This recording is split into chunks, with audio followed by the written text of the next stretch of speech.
Hello dear students, CGBSE का जो assignment number 5वां है वह आ चुका है। तो इस पर इस तरह से इनकी प्रश्न दिया गया है। तो इनकी प्रश्न की सबसे फर्स्ट नंबर की बात करें, निम्न अभिक्रिया को पूर्ण कीजिए।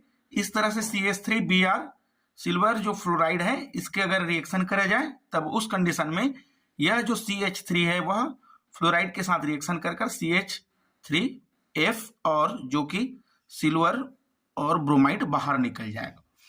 प्रश्न नंबर ब देखें, रेसेमिक मिश्रण किसे कहते हैं, एक उदाहरण लिखिए।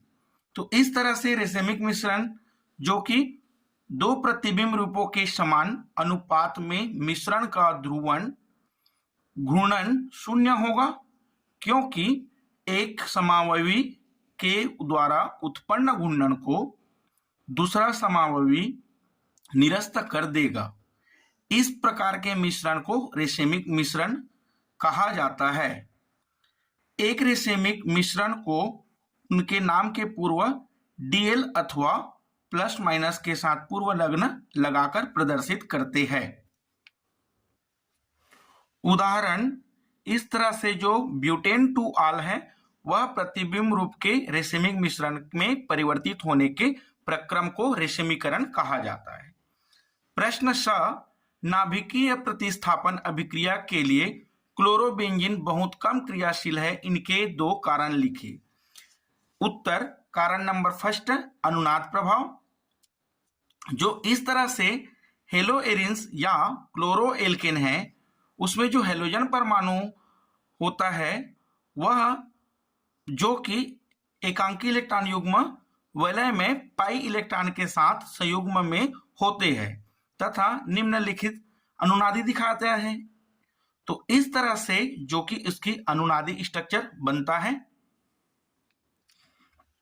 और इस तरह से जो अनुनाद के कारण जो कार्बन और क्लोराइड है आबंध में आंशिक द्विबंध के गुण आ जाते हैं, जिसके परिणाम स्वरूप हेलोएल्किन की तुलना में हेलोएरिन्स में आबंध विदलन अपेक्षा कठिन होता है। अतः ये नाभिकीय प्रतिस्थापन अभिक्रिया के प्रति कम क्रियाशील होते हैं। दूसरा कारण, जो कार्बन और हेलोजन आबंध में कार्बन परमाणु के संकरण में अंतर होता है।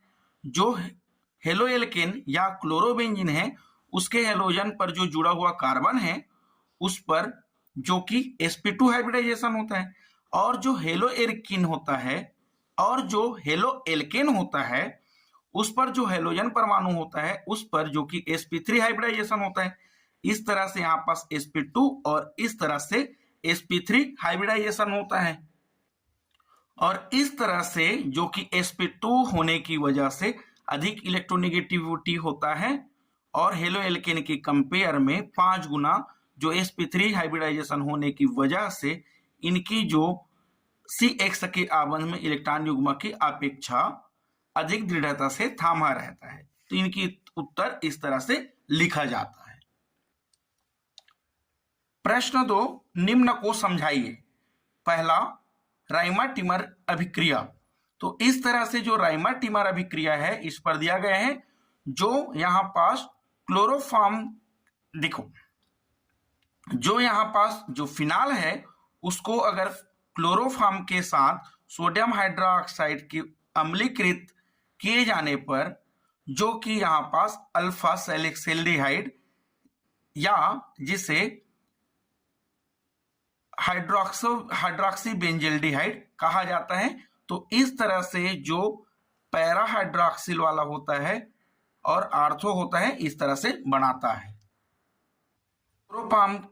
क्लोरोफॉर्म के स्थान पर कार्बन टेट्राक्लोराइड का भी उपचार किया जा सकता है। प्रश्न जो ब है, इस तरह से एनिसाल का हैलोजिनीकरण। तो इस तरह से इसे एनिसाल कहा जाता है जो यहां पास मेथॉक्सी बेंजीन होता है उसे।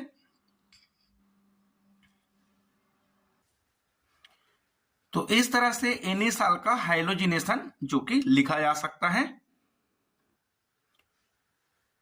प्रश्न की बात करें, जो तृतीयक एल्कोहल का निर्जलन, जिसे निर्जलीकरण भी कहा जाता है, तो इस तरह से जो तृतीयक एल्कोहल होता है उसे अगर सल्फ्यूरिक एसिड की उपस्थिति में गर्म किया जाए तब जो तृतीयक एल्कोहल होता है वह जो कि एल्किन बनाता है।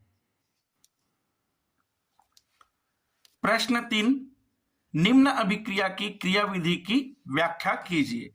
तो इस तरह से जो CH3CH2OH की दो अणु हैं उसे जो 413 केल्विन ताप पर हाइड्रोजन प्लस की उपस्थिति में गर्म करने से जो कि यहां पास इस तरह से बनता है।